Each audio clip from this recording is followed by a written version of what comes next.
it's a low resistance type of activity other than your body weight. Now you can always make it a more resistive activity by adding a weighted vest, by putting a bar on your back, holding some kettlebells, whatever it may be. But if you don't want to do that and you just want to put the blood flow restriction cuffs on, I think it's another very, very good tool to have in your toolbox.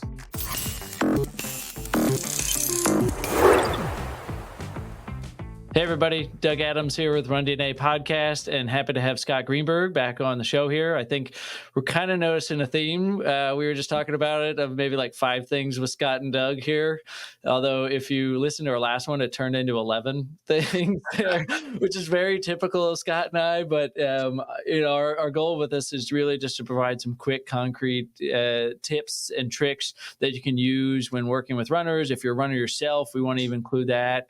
So our thought today was, on the last episode, Scott said his least favorite thing to treat was medial tibial stress syndrome. So let's go into that and just make it fun for Scott and start talking about that. Maybe say like 5 things that should be in every plan of care for medial tibial stress syndrome, and 3 things that a runner can do themselves. So if you're a runner listening, there's still going to be a lot of value in here. And if you're a running specialist, a lot of value too. So Scott, I know you're just thrilled to be going over medial tibial stress syndrome.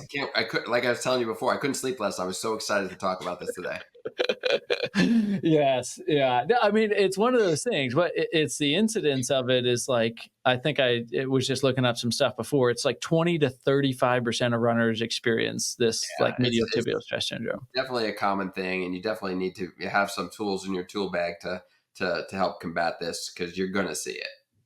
And one of the things about this, I'm sure we'll get into this as we go in too, it's almost entirely preventable. Like, that's the bear. And I don't know if that's why you don't like to, but there are things that you can really do that where, at least if it's not preventable, maybe you can really make it a non-issue type thing, where you're not going to, you're going to have this time to time eventually, but it's something that I think if you learn some key steps and tricks and you kind of recognize it early enough, you can make it a non-event, at least there. That's my experience with it too. I think a lot of it's preventable. I think a lot of running injuries are preventable. Like, once you start feeling something go wrong, instead of pushing through, kind of pull the brakes back. Yeah. And kind of, I always say to live to run another day. I think that is a super, super important thing to emphasize with our runners. We always talk about your capacity one day is not the same as your capacity another day. Right. And if for whatever reason you're out there and you're not feeling good and that shin pain kind of starts, or whatever pain it may be, just kind of pulling the brakes down and kind of packing it in for the day, if you can, I think it's going to pay dividends in terms of A, do you even have a problem moving forward, or B, how bad that problem is going to be? Because you can make a small problem very, very large by just pushing through. Again, if you have a race, you're in the middle of a race and you have to finish the marathon, whatever it may be, but that's fine. But as long as you're willing to pay the consequences at the end, that's fine. But if you're, living to run another day is, like I said, a statement I always say. And I think we can prevent a lot of these things just by being smart about how we feel. Yeah, I think that's a great way to put it. Live to run another day. And that's even in the first episode of this podcast, the whole thing was, let's take the stigma away having a running injury and just say it's part of the sport. And if we acknowledge it a lot sooner, maybe we'll do something about it. And I think this is a great diagnosis or injury type that we can really dive full in on that and say, hey, listen, if you're having some shin pain, just own it. And let's take care of it pretty quickly. So, all right, if you're not familiar what medial tibial stress syndrome is, it's a lot of times called shin splints or medial shin splints. So pain on the inside of your shin a lot of times there. And this is an early stage of a bone stress injury. I think we talk about, you were just saying live to run another day, and you say, hey, you can make things a lot worse. This is one of those injuries that is on the spectrum of bony injuries that, if left unchecked, can really turn into it here. But the way that it happens is that our bones are really good at absorbing axial loads or compressive forces. They're not so good when you pull on them. They're pretty brittle, actually. And what we see here is that there's this structure called the periosteum that lines the bone, its connective tissue, and it overlaps with a couple tendons, the soleus, tibialis posterior, flexor digitorum longus. Those overlap overlap. And when you have tension in those muscles, either from overworking them or just, some more chronic tension, it pulls on that periosteum. And then you remember this from PT school, the Sharpey's fibers? Yes. Yeah, Sharpey's fibers. I like zoned in on that on PT school for some reason. But the periosteum gets tight, and then its attachment to the bone pulls on it, and it causes this little micro trauma to the bone. And then these fissures aren't fractures at that point. It's just stress and maybe a little edema or things like that that make the bone not as strong of a quality. And then when you do get the axial compression or the impact of running, then the bone is weakened and it can progress. Now, the medial tibial stress syndrome is more on that like periosteum irritation, and it's more local to there. There's not always bony findings with this there. You might see some edema in the area, but it's not necessarily in the bone at this point here. But left unchecked, it definitely can turn into stress reactions or stress fractures, as we see with it here. What I usually also use as the defining factor as to whether it's a stress reaction / fracture or more of a medial tibial stress syndrome type of situation is the length of tenderness to palpation. So you tend to see the stress fractures and reactions tend to be a lot more isolated to a very localized point, whereas the more of the shin splints, tibial stress syndrome type of issues tend to move up and down the shaft in a more diverse kind of region. So less local, more diverse with the tibial stress syndrome situations, and more localized with the stress reaction, stress fracture. The other thing, I'm glad you brought that up because I didn't kind of prepare that. But another thing I always look for when kind of diagnosing this, not just the palpation that you talked about, which you can do on yourself, just kind of palpate the inside middle third of your shin at home. And if you're tender to touch there, there's an element of medial tibial stress syndrome. But I think pain with walking and pain at night are the two big things I use to differentiate between somebody that is having closer to a bone reaction versus more of this medial tibial stress syndrome. That's a big thing that I find. If you're having pain at night, that's definitely alarming. And if the pain is better or is still bothering you with walking, I think you've progressed it a little too far. Yeah.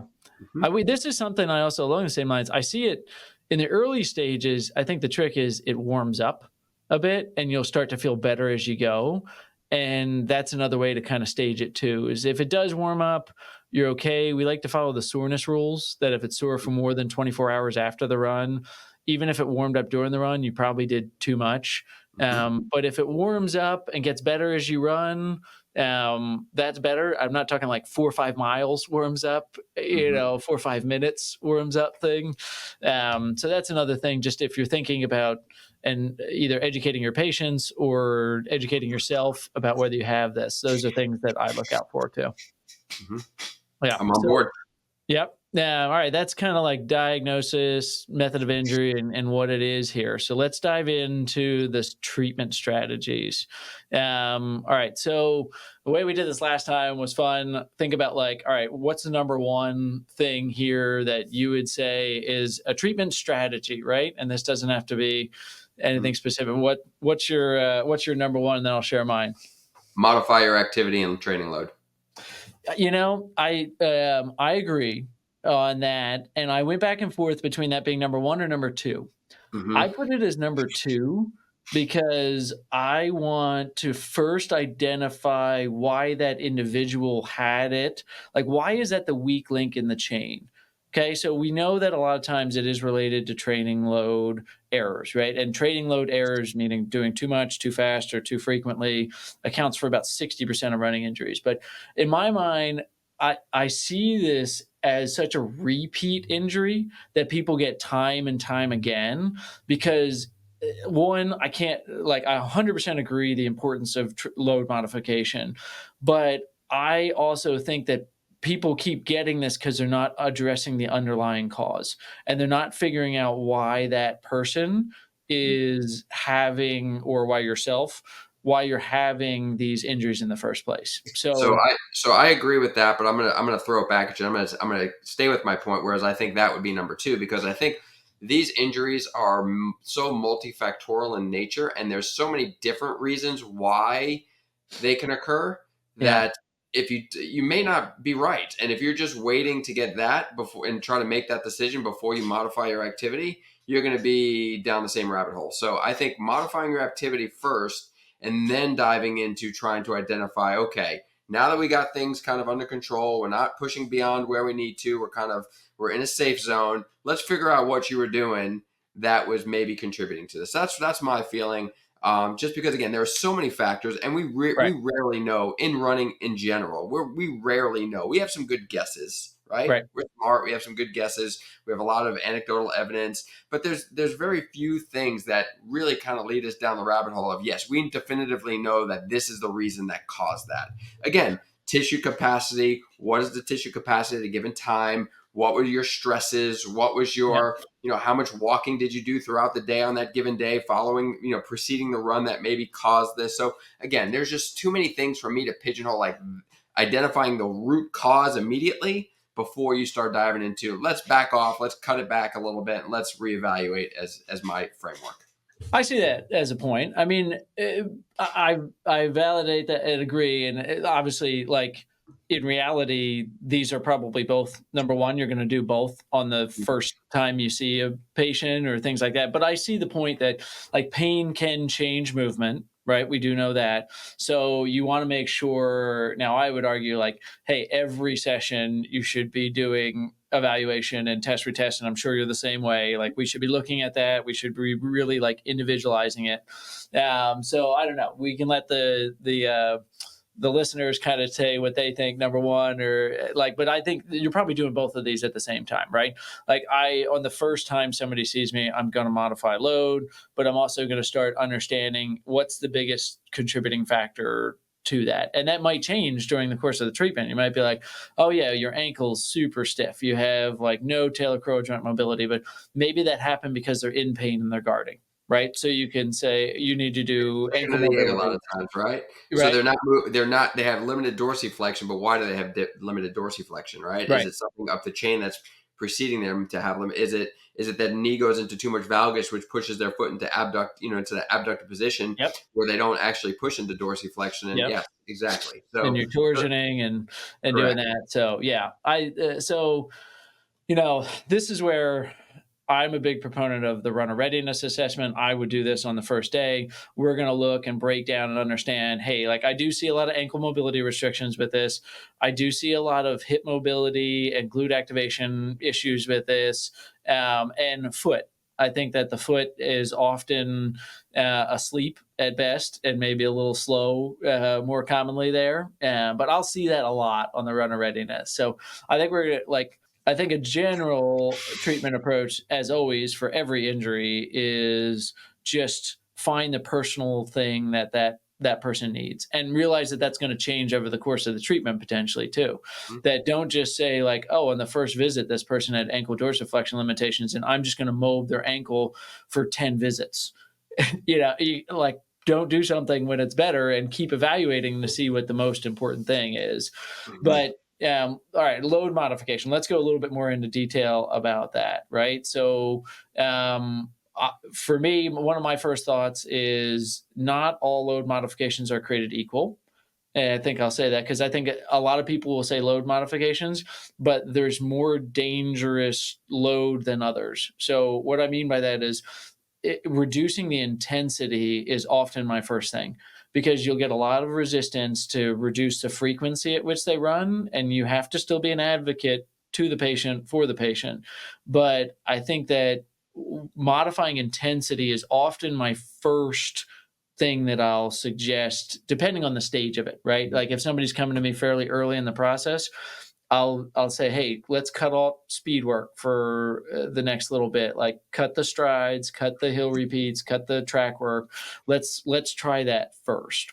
So, so, Yeah. so the thing I'm going to say here is um, potentially, right? For me, Right. I'll say potentially because I think sometimes if you cut the speed and the intensity, I find that most of these type of injuries occur as it relates to stance time, loading time, Mhm. time in contact with the ground. So as we know, the slower we go, the more time we spend on the ground.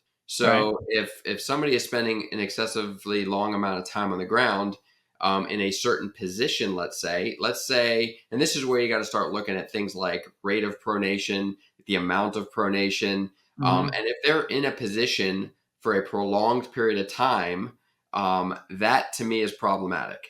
So if they go through a rapid pronation phase, tibia internally rotates, and then they're still in contact with the ground, but there's nowhere else for their foot to move. Like they're planted, they're rotated, their knee has to go in. There's a lot of other compensatory things that have to occur due to that loading time. I think that sometimes can be made better by speeding them up a little bit. Now, granted, the forces are greater, in Yep. contact with the ground. So you've got to weigh the importance of the actual force contact, the impact with the actual torsional force, and see which one makes them feel better or worse. So those are things that I'm looking at, and you can kind of again, this is where you put your detective hat on and kind of say, okay, let's see what you look like, right? Right. So in both of our cases, I know we're very big into the gait modification, gait evaluation side of things. Um, you know, doing your static assessment and looking at just general movement before getting them on the treadmill is important, but then seeing what they look like running, and again, looking at their posture when they load can be very, very telling as to what is happening to that tibia. I often say, in medial tibial stress injuries or stress fractures to the tibia, it's like a towel that gets wet and you want to wring it out, right? So what do you do when you wring it out? You take that towel and you twist it, right? And what does that do? That incredible amount of twisting force forces the water out of the towel. Well, Yeah. if you're creating that same twisting force due to prolonged loading in a certain posture, that can be problematic. So we've got to figure out how to avoid that and limit that or diminish that as much as possible. So I agree with a lot of that, and I'll throw one counterpoint out, right? Rate of force production versus total force. Because the Mhm. body is good at handling a lot of force, but only so much in a given time. So Mhm. the angular acceleration and velocity, something I actually look at a lot on the 3D, that's a way that I determine it and to see if they're having excessive angular velocities and accelerations. Because we know that the body can handle a lot of force in any given instance if it's applied at a rate that our body can absorb there. So So I having it, agree with you, but for me, it's not so much the actual rate; it's what the rate does. So if they're pronating excessively quickly, then yeah, what happens? Then they're in a position where they can't move anymore out of that position because they've gotten to their endpoint more rapidly. So their foot is still in contact with the ground, but they've rapidly rotated. Now, again, I'm not worried about the rapid rotation. Let's take that out of it.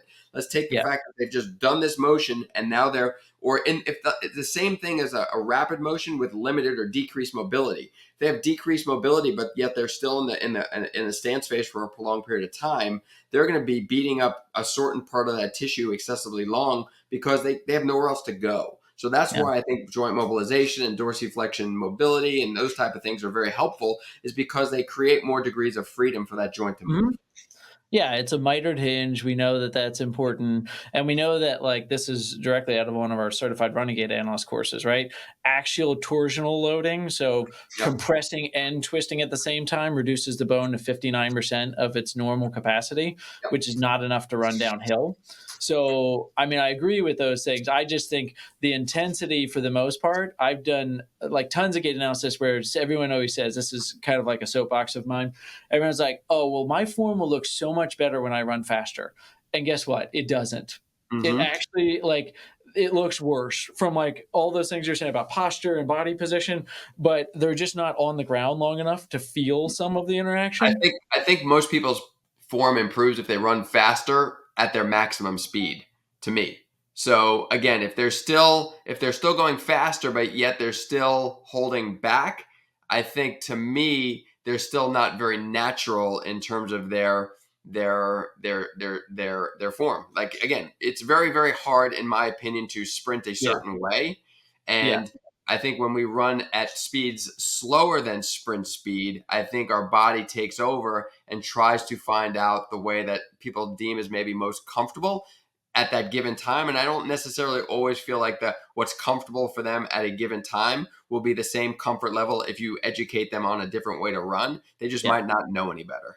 Yeah, and we're a little on soapbox, but I like it here. So, Sure. like, because we're obviously not advocating that people with medial tibial stress syndrome go sprint as hard as they can right now. Correct. That is Correct. not Correct. that is not the goal. We're on a little No. tangent just to make sure we're coming back. But my finding is actually people's form gets worse the faster that they run. From a biomechanics standpoint, they just have worse proprioception and ability to know what they're doing as they're running faster, and so Mhm. that they think they're running better because their ground contact time is less. But Mhm. we're not advocating. Like, I think we're both saying, hey, modify the load. I'm going to back off of intensity first to give them a chance to try to get some of that down. Scott sounds like he might be more along the lines of like reduce total volume, not just intensity, or add recovery to their intensity, maybe cut intensity volume in half as opposed to eliminating it there. Right. So, yeah.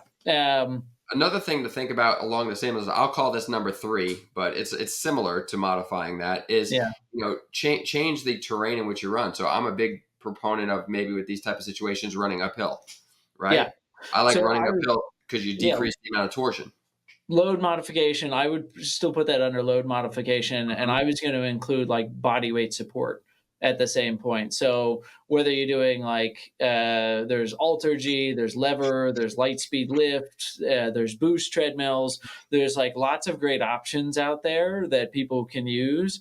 And this is something that I do, and I've done with my professional runners a lot, is getting, if they do want to be running faster, they don't want to slow down and reduce some of the loads, and they want to increase, I'll put them on body weight support and have them run that way, because then they still get the neuromuscular feel of what it's like to run Mhm. at that speed, but their forces are reduced. And I think, I don't know if this is the exact right to throw it in there, but an article I quote all the time is the Stuart Warden article. I think it was 2021 in JOSPT, that talked about if you reduce the stress on the bone by 10%, you can run twice as far before your structural capacity will be exceeded. So when we're talking about some of this stuff too, we're saying load modification, and then as we move into 3, 4, and 5, remember it doesn't have to be a monumental shift.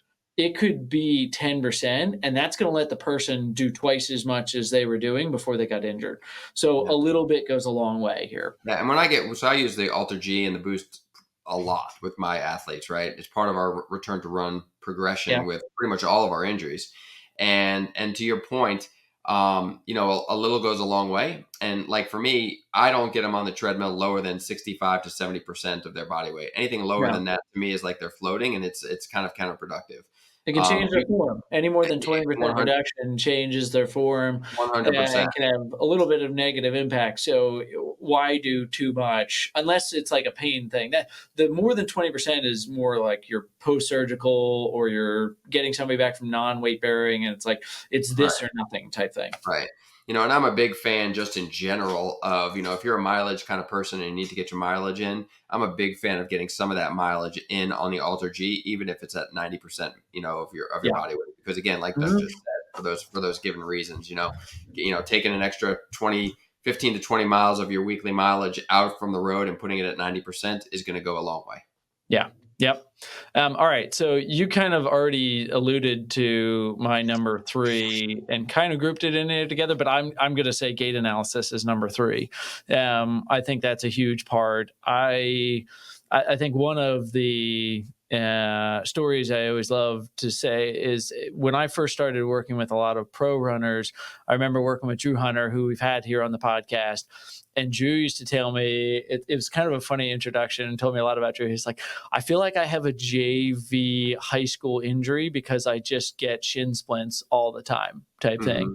And when we did his gait analysis and we addressed some of his overstriding mechanics, he's never had that pain again. He told me, it's like, listen, I've had other injuries, I've had things like that, but as soon as we address that remove the stress from happening that causes it there, I think it really made a big difference. And there's countless other recreational runners that have had the same kind of experience, that when you evaluate a runner, if you address some of those common things, we talk about the run DNA categories with overstriding, collapsing, bouncing, weaving, glute amnesiac, like addressing that stuff does make a huge difference. So I think gait has to be part of it. I think that's a big missing piece that most people don't do, surprisingly, with medial tibial stress is actually look at the running. Mm-hmm. So, Scott, anything to add on that? Or no, I'm right there with you. I'm all right there right, with you with that. and So that even yeah, go ahead. like with the collapsing mechanics goes to what we were saying also with the axial torsional. It's not just the overstriding, because overstriding, it's physics, right? It's going to put stress on the body. It's the lever arm. It's going to put more stress on the body. There's braking forces. But collapsing, we're going to see this a lot too, where it is that like axial torsional kind of thing that's really putting some stress on the body there. So if you're seeing overstriding, if you're seeing collapsing, you got to address it. You got to do drills. You got to do all those things we teach in the courses. Like that's a big part of it. So don't forget that. And well, maybe I'll ask, like, at what point, because this is a question we get in the courses, Scott, all the time, right? So at what point would you look at their gait? Depending on how irritated they are.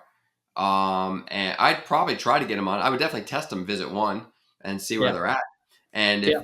if they're in too much pain or it hurts too much, or I see them notably limping, then obviously it's not going to tell me much. But I will try to get them on the treadmill day one and see what it looks like. Yeah. And then if I can't get them on day one, then we're going to try to do it, once we get the symptoms calmed down as soon as we possibly can. So I'm a big fan of, for a lot of reasons, not just, from the detective standpoint, but from a buy-in standpoint and all the other things that are associated with the psyche of a runner, getting them on the treadmill and evaluating how they run as an expert in running, I think is crucial for them to have confidence in your ability to get them right. Yeah. And they know that the goal is to get them back to what they want to do. That's important. So, all right, gait analysis. We talk lots about that in lots of other places. So we'll leave it at that for now. All right, next one. What are you thinking next? I got a number 4 here, but this is one I'm going to bait you a little bit and say this is one where you and I have got off on tangents on this, and something that maybe is a temporary use here. If I'm baiting you enough now, you are. I wasn't sure if I should put it now or the next one, but I'll put it now just because you kind of threw it there. Don't be afraid to use orthotics. Yeah. Is I my put this feeling. as like equipment modification. Yeah. So I would say like shoes and orthotics. This is one of the few times that I'm using orthotics mostly with I this use a group. lot more, but again, this is one of the reasons. So it's all about shifting load. And I'm going to get on my soapbox. One of the things that I like to preach on all my lectures and talks is just about stress versus capacity, and you increase your capacity and decrease stress sometimes by shifting loads to other regions that are better able to handle it. And orthotic in this case, especially if we're talking about somebody we believe is moving excessively or either excessively or too rapidly or not rapidly enough, are ways in which we know we can manipulate how their foot contacts the ground. Now, we can debate all day long whether or not this is a long-term fix or not, but we do know in my world specifically that my job is to get my runners back as safely and as quickly as I possibly can, especially when you're dealing with high-end Division I athletes at the level I deal with. If I can get them back safely and quickly by implementing a piece of EVA foam or plastisode or subortholine in their shoe, which just shifts the load to a temporarily better potentially region of their body that can better handle it and take some of the load off of the tissue that needs to be deloaded, I'm absolutely going to do that 100 out of 100 times. Yeah. Yep. And this is one, I agree with Scott here. Like it is something, it should be a tool in the toolbox. There can be simple ways of doing it. Over the counter ones even can just shift enough load. We don't have to do a ton. I know on our my clinic website, omegaprojectpt.com, we have we just recommend some over the counter ones that people can pick up, so that, because they're always asking us, and we just link to it on our website. So we can say, hey, go on the website and check it out. I think that having those kind of resources available and making it easy for your patients to do, I think is also important. If you just say, hey, go by Walgreens and pick one up, they're going to go to Walgreens and find 13 different varieties of orthotics, and they're going to go and be overwhelmed and not know what to do. So be their guide here and give them a little bit of guidance there. These are my favorite. Again, soles are great. they're my favorite. And the reason I like them for the over-the-counter variety is just because of how easy it is to adapt things to the bottom, whether it be from an adhesive standpoint or a glue standpoint. They're heat moldable, so if I wanted to modify the arch, I could. If I wanted to reinforce the arch by putting something in here, whether it be some additional foam or felt, just to add some extra support to it, I can. They're relatively inexpensive in the $50 range, give or take.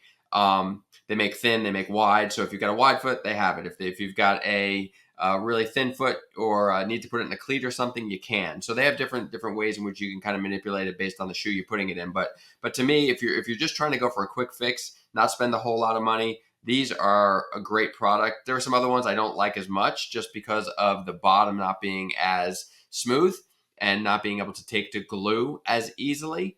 So for me, somebody that likes to modify and play with things and do a little arts and crafts in the clinic, it's not as fun and not as it's not as easy. But these work really well. So I'm a big fan of these. I keep these around all the time. I use them myself because I think they're a great tool. Yeah. Yep. All right. On to shoes, on to equipment modification. This is the thing that I can pretty much tell you the exact point at which my shoes wear out, because I will get a little bit of this medial tibial stress syndrome.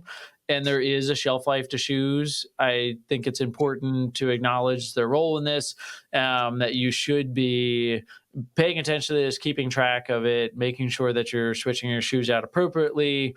We know to use different types of shoes will help to shift the biomechanical stresses that your body is experiencing there. So not bad to have two entirely different pairs and rotate them, but make sure you're getting good shoes for that there. Scott, anything else on that? Or Yeah, I think there's a lot of different components of shoes you can look at. You can look at the actual stack height, which is the thickness of the shoe, how that plays into it. You can look at the heel height or the heel drop and how that plays into it.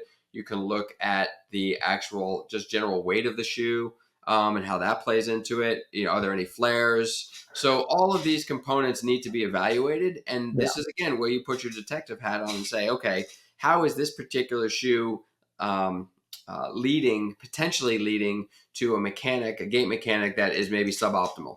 And again, we know that certain shoes will lead to certain ways people run. People run differently in different shoes. Doug has probably seen that numerous times on his system just by looking at just changing shoes and how the numbers differ on a 3D system. It's amazing. So we do a ton of that now, and it blows my mind. Like, I used to be of the persuasion, like, oh, your mechanics are your mechanics kind of thing. And then we started doing a bunch of like pre-post with different shoes on for people. And it's like, oh, wow, no, there's a big interaction of your shoe and how it affects your mechanics. And like we said, well, if 10% can make you be able to run twice as far, like what can 10% do in the wrong direction, right? They haven't done that study, so we can't definitively say it. But I mean, if you do, like, common sense wise, it would say, oh, well, if a shoe makes you 10% more stress on your body, it's definitely not a good thing.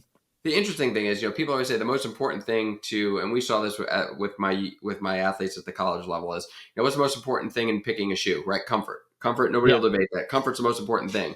Well, if you've only tried one shoe for the last 5 years and you kind of go back each and every year for the same shoe, you have no idea what shoe is more comfortable or less comfortable, right? So, oftentimes you will say, you know what, maybe it's your shoe. Have you tried a different shoe? No, this shoe has been good to me. Well, why don't you go to the shoe store and maybe try something in this variety and see how it feels. Like, if it just feels better, just try it. And you'll be amazed by how many people just get positive results from that. Yes. Yeah. One other thing on the shoes before we move on to the next one, and I had a picture. This is like an old school picture I put up here, but basically the way that you tie your shoes does make a big difference for medial tibial stress syndrome. And I put an example of this like butterfly lacing up here, and sorry for the quality of the picture. Obviously, if you're listening to it, you won't be able to see it, but if you go onto YouTube, you'll be able to see it here. But you basically take the lace and go from the second to last eye hole into the last eye hole and make a rabbit ear, basically. And then you cross over so that the other lace goes through the rabbit hole on the other side. And then you pull the two laces forward and then cinch it back. and that kind of locks the shoe in position. I can't tell you, like, this was big for me when I was doing my triathlon, because my shoes would come untied because I was just shaky coming into transition, and I would do a bad job tying my shoes, but they would never really come loose because of this. And it keeps your foot from really like sliding back and forth in the shoe, and it keeps a more stable position of the foot. So I'm a big fan of doing this. And this is something I teach all of my patients. If they have ever had any shin pain, I teach them how to do this. I used to tie my shoes like that all the time, not even Yeah. just for shin pain. I used to, because I felt like it was a good tight fit, right? Oh, I don't yeah. do it that way anymore. But no, I know that I agree with you. It really cinches that shoe to the heel. It really Yeah. does. All right. So, what was the one that you were going to do before we said equipment modification here? You got it again. You can pull this into 100 different ways, but you got to increase your tissue capacity, and that Yeah. is via strengthening and whether I'm going to even group in some like light jumping and plyometrics for capacity training. So that's why I kind of said capacity as opposed to strengthening, because Yeah. plyometric capacity is a little bit different. So increase your tissue capacity around that region. I agree. I had actually number 5 is like actually pain reduction, of getting the pain down quickly. I I think you think, can achieve that with all the other things, though. I think that's part of activity modification. I think that's in part of using an orthotic or a different shoe. I think that's in part due to changing your mechanics. Your goal in all of that is to try to find a situation in which you're experiencing less pain doing the activity. Because again, my role as a sports physical therapist is to get my athletes running, even if they have a 2 or 3 out of 10 pain. I'm okay with that as long as it doesn't get bigger, higher, escalate, get worse the next day. So if I yeah. can find ways via all the things we mentioned previously to decrease their pain, doesn't have to go to zero, but to decrease their pain and make it more manageable and not escalate it, I'm going to do that. So that's why I didn't make a separate thing for pain. So the reason I included it is a point that you made earlier about getting buy-in from the patient. Hmm. That if you can come in and reduce their pain quickly, they're much more likely to do everything else you're going to ask them to do. They're going to be bought in with that. And I know modalities can be like a four-letter word sometimes in this space, but I'm not opposed to doing it if it actually gets people like to get their pain down. I've used laser or therapy.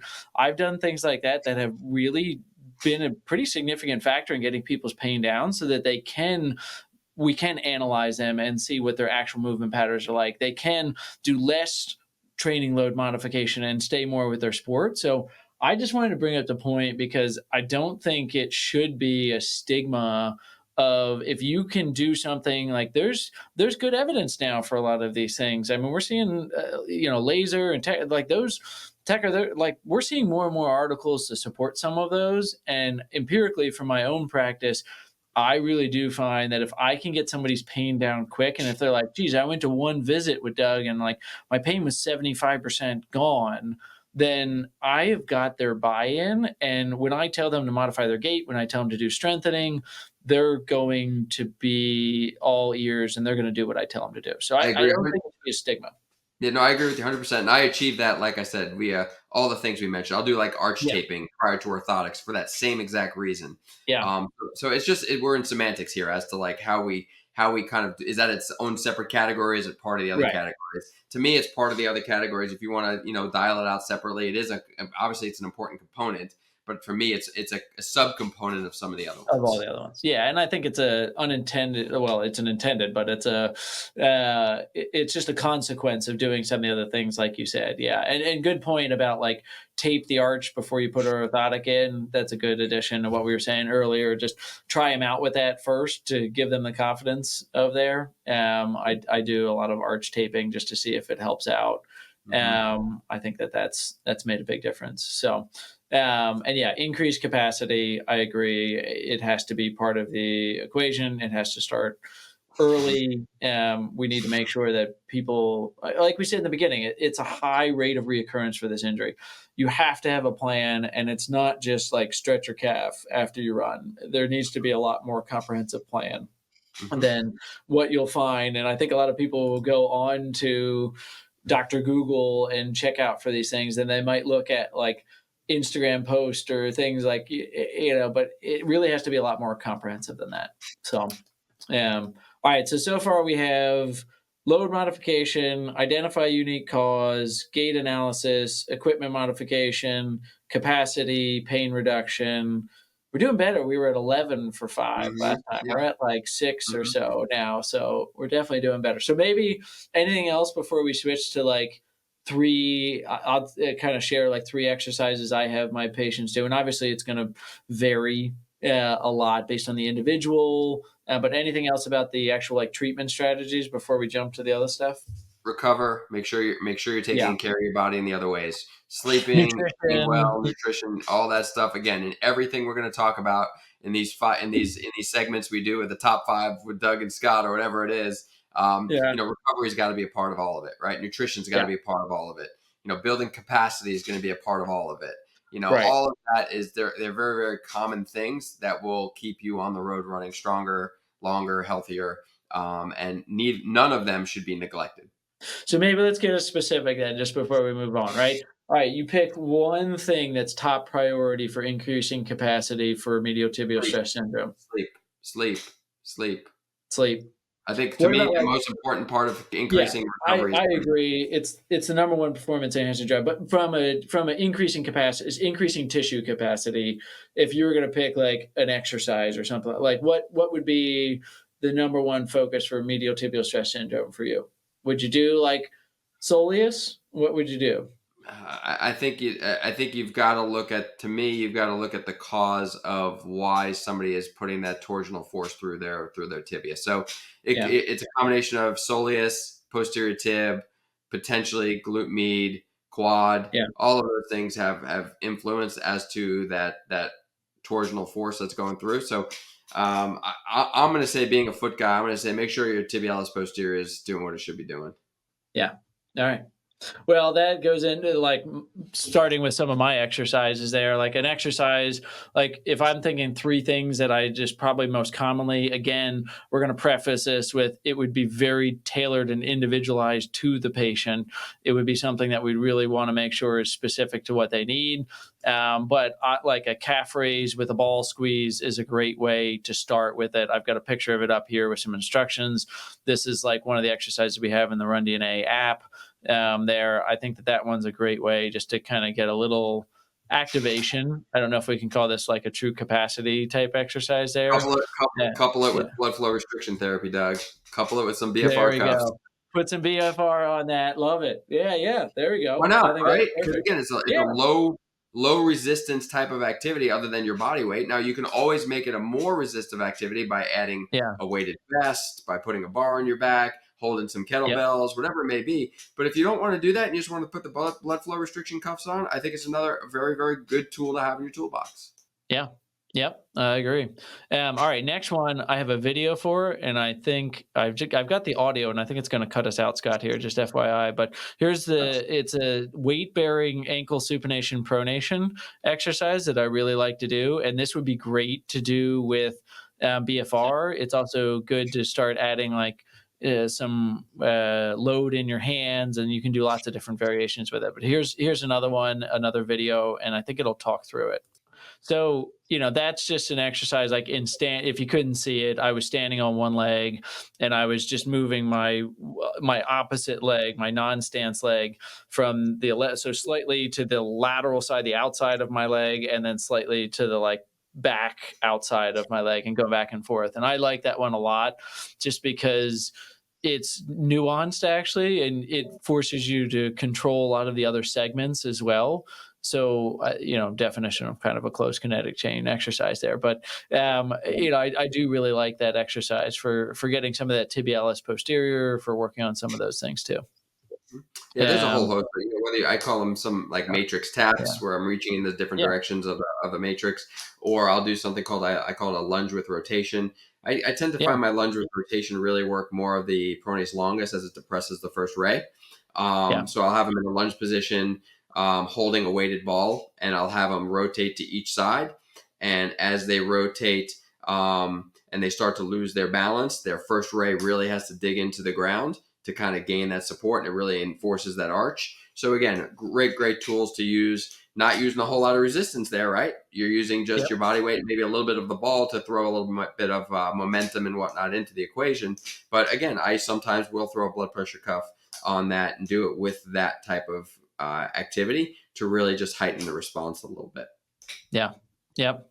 The other thing I give people is I have a specific warm-up that I have people do. And I, again, threw some pictures up here, and these are pictures, like I took the top part off because I still had hair and people would know how old these pictures are because there was, well, not a full head of hair, but some hair up on my head.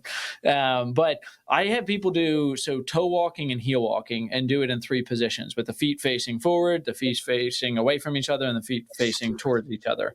And we do heel walking and toe walking. So you do about 20 feet of each of those, and you can do it once or twice. And I've found that that's a really good warm-up that makes a big difference for people if they're having pain on that beginning part of the run.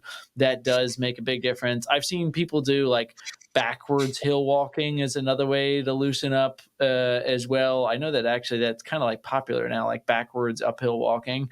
But those are just some ways that those 3 exercises of the calf raise with the ball between their heels, doing the weight bearing supination and pronation, and doing the warm up. I found, as a general rule of thumb, if somebody like that I've never evaluated, like a buddy from high school calls me up like, "Hey, I got shin splints. I hear you work with runners. What can you do?" Those are some general things that I'll give people. Good. Scott, any other exercises or things that you're like your go-tos? I mean, ice massage is the only other thing. Like sometimes for home, I'll talk about if they're really wanting to reduce pain, like Voltaren gel is now an over-the-counter kind of thing. Sometimes that stuff can make a difference too, just to get pain down so they can get back to totally activities. Fine with that. Totally fine with that. Yeah. So, all right. Well, hopefully Scott now is going to get on the medial tibial stress syndrome bandwagon, and just if you're in the Gainesville, Florida area and you have medial tibial stress syndrome, please go and ask for Scott so that he can treat a ton of these. Flood my patient load with medial tibial stress syndrome injuries. Yes. Can't wait. All the shin pain, please go to Scott in Gainesville. You can see he's great at it, even though he doesn't like treating them. He's got a great approach to treating them. So, and the funny thing is, like somebody that treats pretty much 90% below the knee, and I see a lot of them. Maybe that's why I hate them so much, because I do see a lot of them. But yeah, fun stuff. Yeah, that's fun. So, all right. Well, hopefully you guys are enjoying these 5 things with Scott and Doug. Love to hear what other things you want us to talk, between 5 and 20 points about, depending on how long-winded we are that day.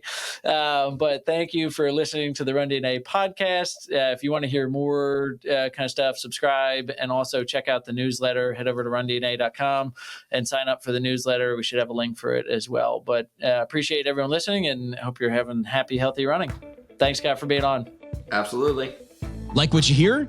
Leave a review of the show wherever you listen, and don't forget to subscribe so you never miss an episode. Run DNA helps runners and running specialists through education and technology to identify each runner's unique injury profile to avoid setbacks and maximize results. The Run DNA podcast is produced by Ace Running LLC. The Run DNA podcast is intended for educational purposes only. No clinical decision-making should be based solely on one source. While care is taken to ensure accuracy, factual errors can occur. Always seek the guidance of qualified medical professionals before making healthcare decisions.